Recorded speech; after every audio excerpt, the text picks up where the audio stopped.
다음으로는 이태영 신한은행 디지털혁신단 수석님입니다. 이태영 수석님은 2015년부터 딥러닝과 관련된 다양한 컨퍼런스에서 실제 사례와 적용과 관련된 주제로 다양한 발표를 진행하셨습니다. 포스코 ICT의 챗봇, 신한은행의 솔메이트 챗봇, 솔리치 로보 어드바이저, AI OCR 비전 플랫폼, 초개인화 포트폴리오 엔진, 전체 자산 비중 엔진 등의 제작에도 참여하셨습니다. 오늘은 비전의 변천사라는 주제로 발표를 해주시겠는데요. 큰 박수 부탁드립니다.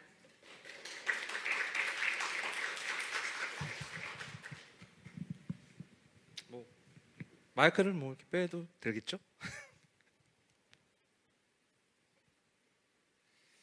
이 비전의 변천사라는 이 주제 자체가 좀 기술적인 부분이 되게 많은데 여러분들이 잘 이해할 수 있도록 좀 쉽게 풀어보면서 얘기하도록 하겠습니다. 실질적으로 산업 현장에서 여러분들이 비전을 사용하려다 보면 분류, 위치 탐지, 영상 인식 분야에 이렇게 포커스돼서 비전 알고리즘이라든지 모델이 적용이 되게 되는데요. 여러분 한번 생각해 보시면 모든 어떤 비전의 그런 딥러닝 모델들이 어떻게 보면 소타의 기준으로 이렇게 얼라이먼트 되는 것들을 보실 수 있을 겁니다. 그래서 우리는 어떻게 이제 비전들이 그 망을 깊게 가면서 어떤 문제들이 생겼고 그것들을 어떻게 슬기롭게 극복해 갔으며 거기에서 우리가 어떤 인사이트를 가지고 앞으로 산업군에서 이 비전 모델이 적용될 수 있을지에 대한 어떤 인사이트를 가져보는 시간을 갖도록 하겠습니다. 그러니까 되게 재밌는 게 비전의 변천사를 한 번씩 살펴보시면 이렇게 돼 있어요.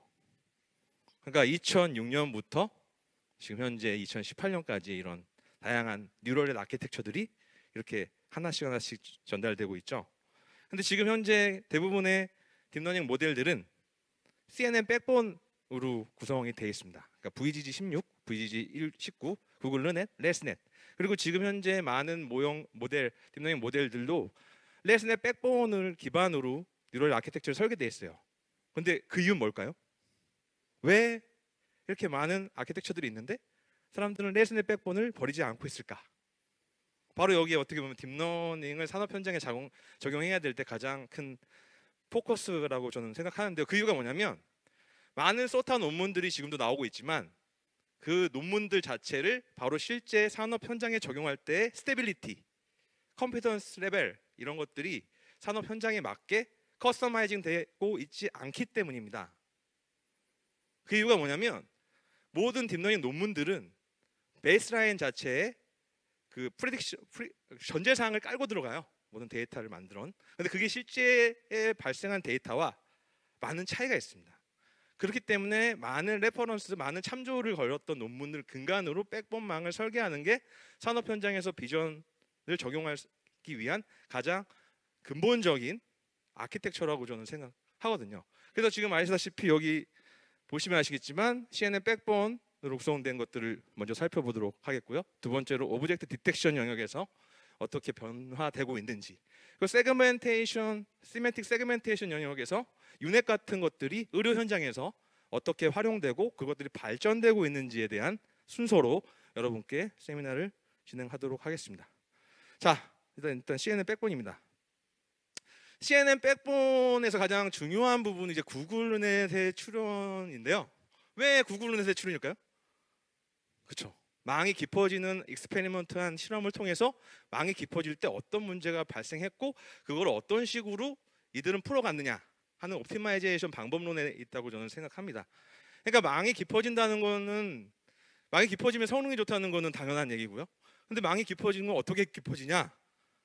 라고 했을 때 망이 이제 구글의 연구팀이 망이 깊어지면서 어떻게 성능 향상을 도모할까라는 것들을 찾아가면서 이제 어떻게 보면 인셉션 모드를 통해 네트워크인 네트워크 아키텍처를 구현하는 딥 CNN 구현이 가능해지게 된 거죠. 근데 네트워크인 네트워크 아키텍처에 관한 논문도 거의 한 편이 있습니다. 또 실제로. 그래서 이런 인셉션 모드를 통해서 학습을 할 때 이제 어떤 그런 문제들, 망이 깊어지는 문제들을 해결할 수 있었고 또한 이제 억시러리시 클래시파이어를 사용해서 트레이닝을 할 때 베니싱 그레디언트 문제를 피할 수 있게끔 해주고 그리고 인퍼런스 할 때는 억실러리 클래시파이어를 빼는 형태로 추론 속도를 빠르게 하기 위해서 그런 식으로 가는 연구들이 출연하게 된 거죠. 그래서 인셉션의 출연이 어떻게 보면 구글 내에서 가장 핵심적인 부분이다라는 겁니다. 어렵나요? 어려울 수도 있을 것 같아서 아니 제가 청중들의 수준을 몰라서 일단 기술적으로 얘기를 하는데요. 그래서 여기서 되게 중요한 부분이 스트라이드가 2라는 얘기고, 이게 스트라이드가 2라는 얘기가 뭐냐면은 거기가 5 곱하기 5, 3 곱하기 3 컨볼루션을 통해서 로컬 피치를 추출하면서 망이 깊어질 수 있는 그런 결합하는 방식들이 나오게 된다는 부분에 있는 겁니다. 그 VGNet이라는 건 또 재밌는 게 뭐냐면 VGNet은 가장 최초로 망을 컨볼루션 레이어를 점점 더 레이어층을 깊게 하면서 연구를 하게 된 논문인데요. 보시면 아시겠지만 여기 붉은색 볼드체로 되어 있는 컨볼루션 레이어들을 점점 추가하면서 컨피규레이션 자체를 점점 레이어가 깊게끔 쌓아가는 이런 부분들에 있다고 보시면 되겠습니다. 근데 VGNet의 단점 자체가 이제 파라미터 개수가 당연히 많겠죠. 망이 깊어지니까. 그렇죠. 근데 단순히 VGNet의 논문은 망이 깊어지면서 어떤 일이 발생할까에 초점을 맞췄다고 보시면 되겠습니다. 그래서 컨볼루션 레이어들을 점점 추가하면서 점점 레이어가 깊어지면서 어떤 익스페리먼트에 대한 인사이트를 얻을 수 있을까가 바로 이 논문의 핵심이죠. 거기서 이제 레시넷이 그런 가도기적인 것들을 거쳐오면서 레시넷이 출연하게 되는데요. 이미 이것도 2016년, 17년에 출연하게 된 거죠. 여기서도 보면은 망이 깊어지게 되면은 파라미터 수가 늘어나고 오버피팅 문제가 일어나고 에러 레이트가 더 커지는데, 이런 것들을 어떻게 잘 슬기롭게 극복할 수 있을까라는 그런 가정에서 딥 레시듀얼 러닝 개념이 나오게 된 겁니다. 그럼 딥 레시듀얼 러닝 개념이 뭐냐라는 건 바로 잔차 학습이라는 건데, 목적 함수 자체를 여기 보면은 hx-x의 형태로 x를 뺀 나머지 형태의 옵티마이제이션을 하겠다는 그런 관점으로 최적화를 하게 된 거죠. 거기서 이제 아이덴티티 쇼컷 커넥션이라는 부분들이 깊은 망도 쉽게 최적화 가능하고 늘어난 깊이로 인해서 정확도도 개선할 수 있게끔 요 것들을 도입하게 되는 겁니다. 이런 연구의 흐름들을 알아야 여러분들이 산업 현장에서 어떤 아키텍처를 백본으로 할지, 뉴럴넷 아키텍처 어떻게 설계할지, 옵티마이제이션 포인트는 어떻게 가져가야 될지, 트레이닝 스코프는 어떻게 가져가야 될지에 대한 핸들링 포인트를 잡을 수 있겠죠. 좀 어려울 수 있나요? 그렇습니다. 그래서 이미지넷 리절트를 어떤 그걸 보게 되면 당연히 망이 깊어질수록 퍼포먼스는 증가한다는 것들을 알 수 있고요. 에러 레이트는 확실히 준다는 걸 알 수 있습니다. 그러면 여기서 그게 뭐? 그래서 뭐라고 물어보시는 분도 있어요. 그렇죠? 실제 이런 것들이 적용됐어, 산업 현장에? 그래서 어떤 것들이 개선됐어? 이런 질문들이 있지 않으실까요, 여러분들? 어떤 것들이 개선됐을까요, 산업 현장에? 이런 것들이 실질적으로 적용돼서 산업 현장에 뭐 어썸한 뭐 그런 결과를 만들어냈다는 뉴스 한 번이라도 들어보신 적 있으신가요? 저도 별로 없는 것 같거든요. 그냥 소타 논문이 나왔다, 그걸 어답테이션 했다, 뭐 그런 뉴스는 들어봤지만 딥러닝 모델이 획기적으로 어떤 반도체의 수율과 요율을 끌어올렸다, 그리고 이것들이 확실히 추천 어떤 시스템에 획기적인 성능 개선을 했다, 이런 뉴스는 되게 드물게 본 것 같습니다.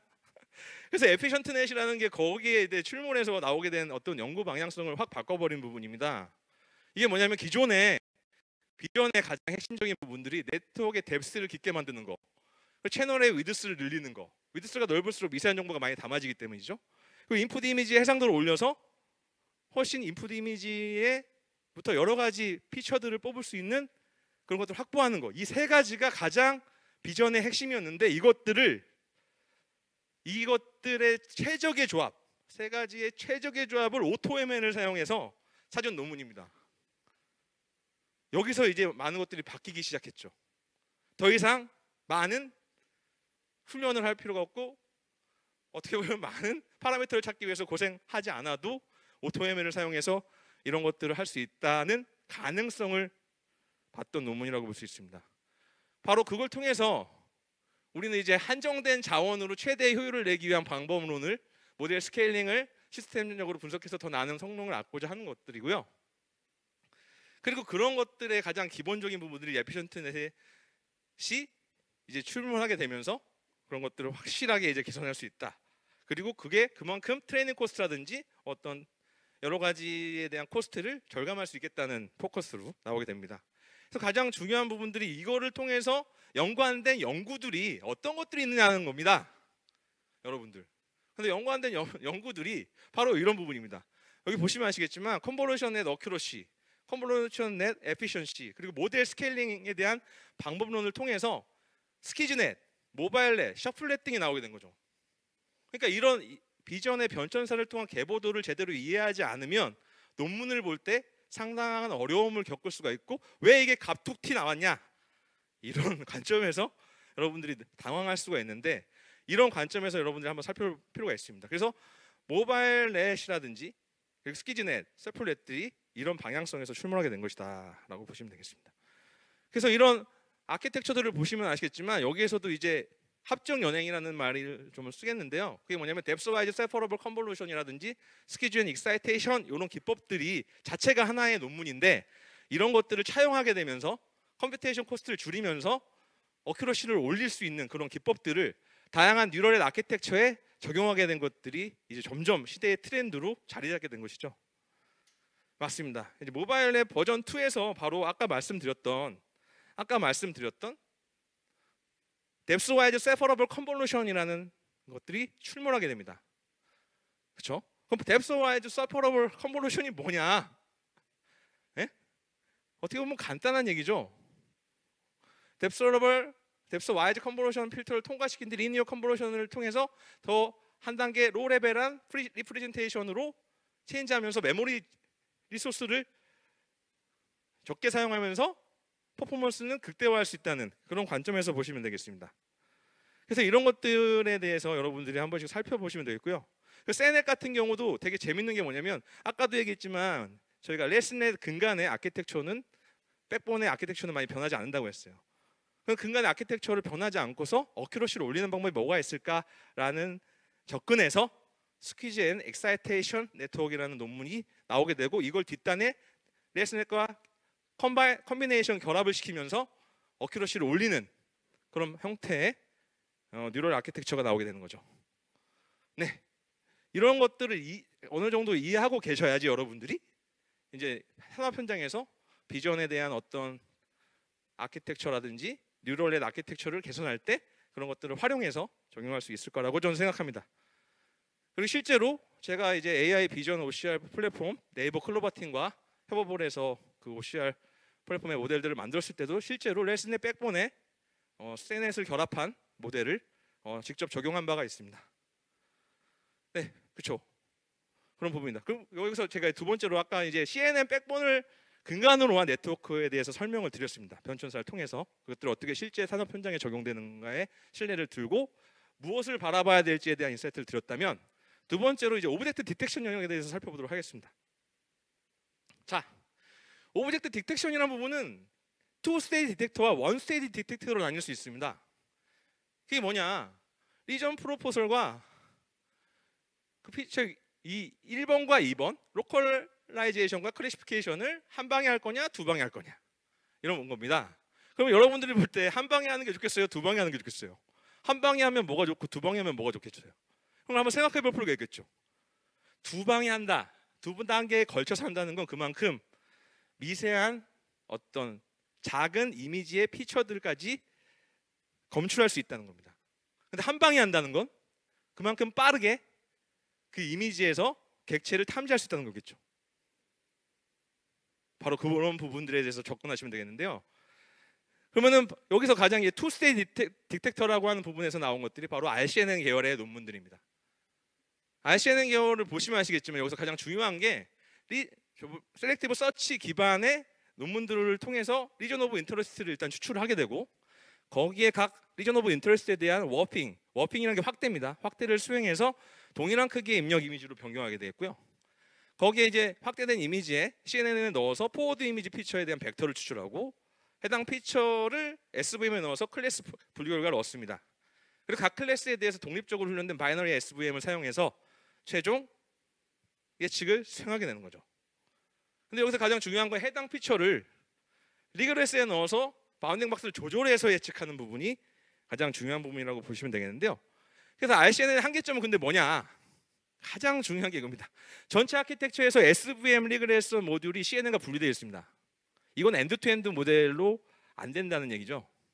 그렇죠? CNN은 고정돼 있기 때문에 SVM과 바운딩 박스 리그레션 결과로 CNN을 업데이트할 수가 없기 때문에 엔드-투-엔드 모델링이 안 되는 거죠. 그래서 모든 리전 오브 인터레스트를 CNN에 넣어야 되기 때문에 컴퓨테이션 코스트가 되게 높습니다. 2000번의 CNN 연산이 필요하니까. 이렇기 때문에 학습과 평가 과정에서 많은 시간이 필요하게 되는 거죠. 그래서 나오게 되는 게 이제 패스트 RCNN입니다. 그럼 패스트 RCNN은 뭐가 달라진 거야? 근데 이렇게 하게 되면 저희가 시간을 다 소모하기 때문에 제 뒷장에 비교한 장표를 통해서 이것들을 다 보도록 하겠습니다. 자, 이겁니다. 시간이 30분밖에 안 된다는 게 참 안타깝네요. 그래서 제가 요약을 해놨습니다. RCNN의 장점은 CNN을 통해서 이제 리전의 클래스를 분류할 수 있는 건데요. 단점이 바로 아까 얘기했던 전체 프레임워크로 엔드-투-엔드로 학습할 수 없는 겁니다. 그래서 글로벌 옵티마이제이션, 옵티멀 솔루션을 찾기가 어렵죠. 그래서 패스트 RCNN이 나오게 된 겁니다. 여기에 장점이 피처 익스트랙션과 ROI, 리전 오브 인터레스팅, 풀링, 리전 클래시피케이션, 바운딩 박스 리그레이션 단계를 모두 묶어서 엔드-투-엔드로 학습할 수 있게 되는 거죠. 근데 여전히 앞단에 셀렉티브 서치로 기능하는 그쪽에서 그게 CPU 기반으로 동작하기 때문에 여전히 속도가 느립니다. 그래서 패스트 RCNN이 나오게 된 건데 여기서 리전 프로포설 네트워크를 제한해서 전체 프레임워크를 엔드-투-엔드로 학습할 수 있게 하는 거죠. 근데 단점은 여전히 많은 컴포넌트로 구성되며 리전 클래시피케이션 단계에서 각 특징 벡터, 피처 벡터에 개별적으로 풀리 커넥트 레이어에 포워드되는 이런 단점이 존재하게 됩니다. 그래서 여기 아키텍처를 보시면 아시겠지만 여기 리그레서랑 SVM 자체가 리그레서랑 소프트맥스로 교체되게 되고 저기 스토어 올 리전 피처의 캐시 영역이 풀리 커넥트로 변경되게 되겠죠. 그리고 패스트 RCNN에서는 이제 리그레서와 소프트맥스를 쓰지만 저기 리전 프로포설 네트워크라고는 RPN 영역이 존재하게 되는 겁니다. 이렇게 한 장에 정리할 수 있다는 거죠. 그러니까 여러분들이 딥러닝 논문을 봤을 때 가장 주의해야 될 부분이 왜 이게 다른 것들로 교체됐고 어떤 장점이 있고 어떤 인사이트 때문에 이렇게 됐는지에 대해서 이해를 하는 형태로 논문들을 학습하셔야 됩니다. 그래야지 그것들이 본인의 것이 되고 코드 레벨로 그걸 이해할 수가 있게 되는 거죠. 이해하셨나요? 저만 흥분하는 것 같은데 좀 어려울 수도 있을 것 같습니다. 이게. 네. 근데 오브젝트 디텍션의 정확도에 대한 방법 자체가 근데 이게 정확도에 대한 방법 자체가 되게 재밌는 게 이건 되게 노멀라이즈한 케이스고요. 이게 산업 현장에서 어떤 것들에 대한 결과를 어떻게 볼 것이냐에 따라서 이밸류에이션의 방법론에 대한 논문들도 되게 많습니다. 그러니까 이거는 단순한 얘기고요. 보시면 되겠고 에버리지 프리시전이라는 것들도 되게 단순한 얘기인데 일반적으로 정확도랑 재현율은 반비례 관계를 가지게 되고 이게 따라서 에버리지 프리시전으로 성능을 평가하면서 거기에 대한 어떤 액투에이션을 하는데 되게 재밌는 건 뭐냐면 이것도 현장의 어떤 인사이트에 따라서 어떤 아웃풋을 어떻게 판단하는가에 따라서 달라질 개연성들이 많다는 얘기입니다. 그리고 인터섹션 오브 유니온 같은 경우도 이제 바운딩 박스가 겹치는 비율로 이제 그런 것들에 대한 어떤 성능 평가를 하게 되는데 미네버리지 프리시전에 대해서 이제 정답의 예측과 인터섹션 오브 유니온의 50% 이상이 때 그러니까 한마디로 컷오프 스레셜드 구간이 어떻게 바라보겠느냐에 따라서 정답을 판정하겠다는 의미인데 또 컷오프 스레셜드가 뭐냐라고 하는 건 여러분이 코로나 걸렸을 때 양성이냐 음성이냐를 그 컷오프 스레셜드를 가지고 구분을 하거든요. 근데 되게 재밌는 거는 죽은 균도 양성으로 나오기 때문에 그게 큰 어떤 컴피던스 레벨에 큰 의미가 없다는 겁니다. 그런 것들까지 정교하게 계산하는 기법들이 나오고 그런 시약이 나오려면 돈이 더 들겠죠. 그래서 격리를 하는 거고 그런 거죠. 뭐 쉽게 얘기하자면 그렇습니다. 네. 그럼 원스테이 디텍터는 뭐냐라고 하는 건 원스테이 디텍터는 1번과 2번을 한 방에 가는 겁니다. 한 방에 가면 제가 뭐라고 그랬죠? 빠르다 그랬죠. 엄청 빨라요. 그래서 요로 계열이 바로 그 원스테이 디텍터의 가장 극강을 달리는 부분들인데요. 이 요로는 되게 재밌는 게 워싱턴 대학교에 대학원을 다니는 조셉 레드몬이 발표한 논문입니다. 근데 우리나라는 왜 이런 논문이 안 나오는지는 모르겠어요, 개인적으로. 근데 이제 외국 학생들은 참 창의적인 것 같긴 한데 객체 탐지를 실시간으로 해낸다는 장점이 있습니다.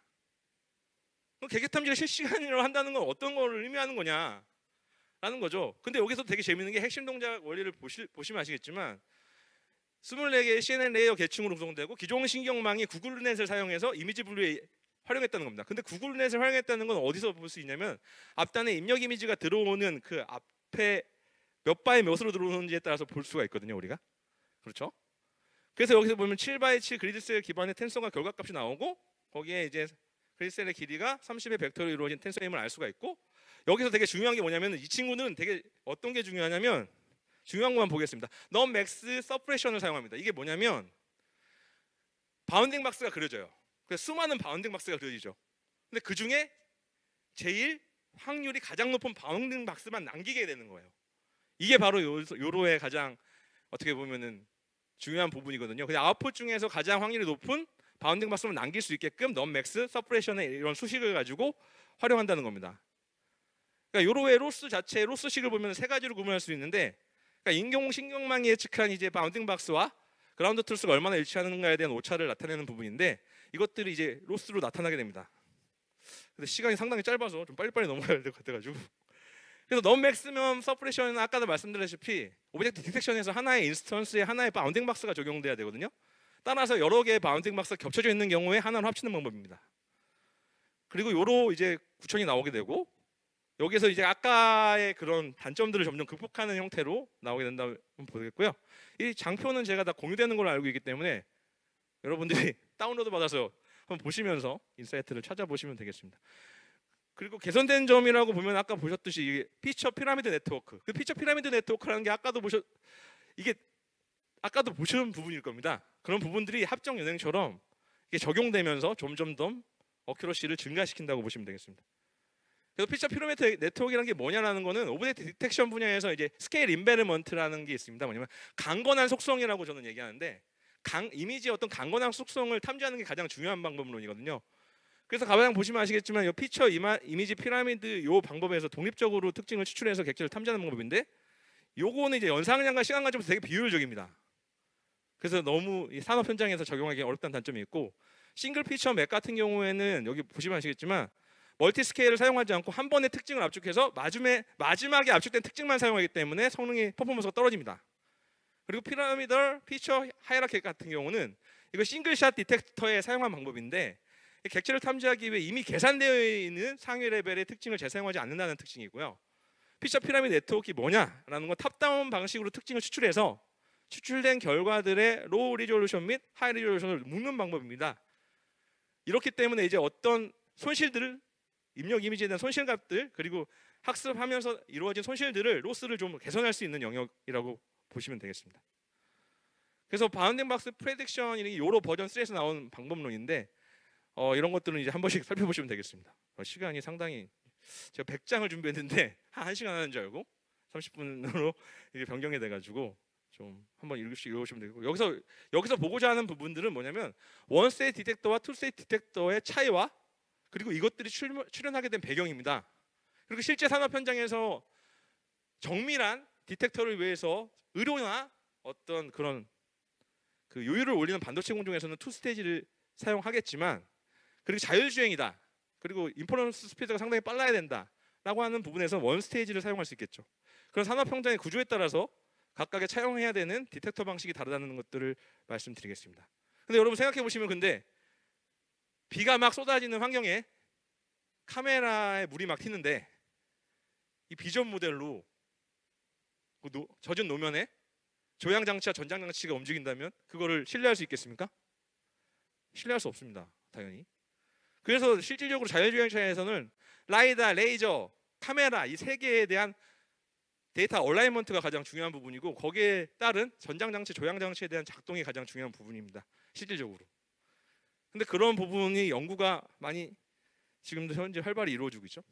마지막에 이제 세그멘테이션 부분입니다. 세그멘테이션 부분은 의료 쪽에 많이 사용합니다. 의료 쪽에 이제 튜머를 디텍션하는 부분에 많이 사용한다고 보시면 되겠는데 세그멘테이션이라고 하는 부분에도 두 가지가 있습니다. 시멘틱 세그멘테이션과 인스턴스 세그멘테이션이 있는데 가장 중요한 거는 이제 뭐가 차이냐? 그냥 사람 군으로 보는 게 시멘틱 세그멘테이션이고 사람을 개별적으로 바라보는 게 인스턴스 세그멘테이션이라고 여러분들이 보시면 되겠습니다. 그럼 의료 현장에서는 가장 둘 중에 뭐가 많이 있을까요? 시멘틱일까요? 인스턴스일까요? 바로 인스턴스겠죠. 인스턴스. 그래서 바로 유넷이 출몰합니다. 유넷 같은 경우에는 바이오메디컬 이미지에 대한 세그멘테이션을 목적으로 CNN에 대한 개선을 한 부분입니다. 그렇기 때문에 되게 어떻게 보면은 정확도가 높아야겠죠. 사람과 생명과 직결되는 부분이고 튜머를 디텍션해야 되기 때문에. 그래서 얘네들은 바로 이 유넷이라는 게 바로 이 U자 기반, 이 U자 기반의 컨트랙팅 패스와 익스펜딩 패스가 있기 때문에 바로 그 유넷이라고 하는 부분인데요. 이 바이오메디컬 분야에서 이제 이미지 세그멘테이션을 목적으로 만들어진 엔드-투-엔드 방식의 풀리 컨볼루션 네트워크 기반 모델입니다. 그래서 유넷이라고 붙여져 있고 이 익스펜딩 패스에서 가장 세밀한 로컬라이제이션을 위한 구성과 높은 차원의 채널을 가는 업샘플링의 얕은 레이어의 피처 맵들을 결합하는 이런 부분들을 뒀기 때문에 의료 현장에 맞는 뉴럴넷 아키텍처를 가졌다고 볼 수 있겠죠. 그리고 거기에 이제 앞에 보셨던 FCN이라는 용어를 설명하기 위해서 제가 여기 풀리 컨볼루션 네트워크라는 시멘틱 세그멘테이션에서 풀리 컨볼루션 네트워크를 쓰면 어떻게 되는지에 대한 논문들을 잠깐 가져온 거고요. 그럼 풀리 컨볼루션 네트워크라는 게 뭐냐면 시멘틱 세그멘테이션 모델을 위해서 기존의 이미지 클래시피케이션의 우수한 성능을 보인 CNN 기반 모델인 알렉스넷과 VDC16과 구글넷을 의료 목적에 맞춰 그 해당의 목적에 맞춰서 변형시켜서 붙인 겁니다. 그러니까 어떤 네트워크가 어떤 산업 현장에 쓰이기 위해서는 그 네트워크를 가장 어떤 인풋과 아웃풋의 결과값에 맞게 변형시키고 그것들에 대한 그것들의 성능을 높이는 방식으로 도입이 돼야 된다는 부분을 설명하기 위해서 가져온 장표입니다. 그렇죠? 그렇습니다. 그래서 아무튼 뭐 이런 아키텍처들이 나오게 되고요. 그래서 가장 중요한 부분이 바로 이 부분입니다. 컨트랙팅 패스와 익스펜딩 패스가 뭘 의미하냐는 부분인데요. 이제 각 컨트랙팅 스텝마다 이제 성급하게선 컨볼루션을 두 차례 반복해서 근데 여기서 가장 중요한 게 여기는 패딩을 쓰지 않습니다. 왜 패딩을 쓰지 않을까요? 그게 바로 유넷의 특징인데요. 패딩을 쓰게 되면 어떻게 보면 이미지의 왜곡들이 일어나고 이미지에서 손실되는 정보들이 있기 때문에 패딩을 쓰지 않습니다. 의료 용선 같은 경우에는 그런 부분들이 어떻게 보면 이 유넷의 특징이라고 볼 수 있습니다. 그래서 이렇게 이루어지게 되고 그리고 각 익스펜딩 스텝마다 컨볼루션된 특징 맵은 컨트랙팅 패스의 크롭된 특징 맵과 컨캐티네이트 되는 부분이거든요. 그게 바로 스킵 아키텍처라고 불리는 부분인데 이 부분 때문에 어떻게 보면은 정교해질 수 있다는 부분이죠. 이미지 분석 자체가 이미지를 보는 피처 셋들에 대해서 정교하게 볼 수 있다는 얘기입니다. 그리고 오버랩 티 인풋이라는 부분은 뭐냐면 풀리 컨볼루션 네트워크의 구조의 특성상 입력 이미지의 크기에 제약이 없습니다. 따라서 유넷의 연구팀은 크기가 큰 이미지의 경우 이미지 전체를 사용하는 대신에 오버랩 틸트 이렇게 타일로 쪼개서 이렇게 본다는 얘기입니다. 그래서 이 유넷들이 이렇게 변천하고 있다는 거고요. 이게 바로 세그멘테이션 영역의 의료 영역에서 이렇게 사용한다는 얘기들을 좀 뎁스 있게 봤습니다. 드리고 싶은 얘기 많은데 시간이 짧아서 제 발표는 이 정도로 마치도록 하겠습니다. 산업 현장에서 이미지를 활용하고 비전을 활용하는데 궁금한 부분이 있으시면 저 딥러닝 이태영 구글 검색하면은 제가 바로 나옵니다. 그리고 바로 자동 완성돼서 나올 수도 있고요. 제가 여태까지 발표했던 뭐 여러 가지 장표들 나올 수 있으니까 그걸 참조로 보시면 되겠고요. 그리고 연락 주실 분들은 따로 저한테 개별적으로 연락 주시면 되겠습니다. 예, 오늘 강의 경청해 주셔서 감사합니다. 고맙습니다. 네, 좋은 발표 감사드립니다. AI 기술이 얼마나 진화했는지 또 앞으로의 발전 가능성이 얼마나 큰지에 대해서 확인할 수 있는 그런 발표였습니다.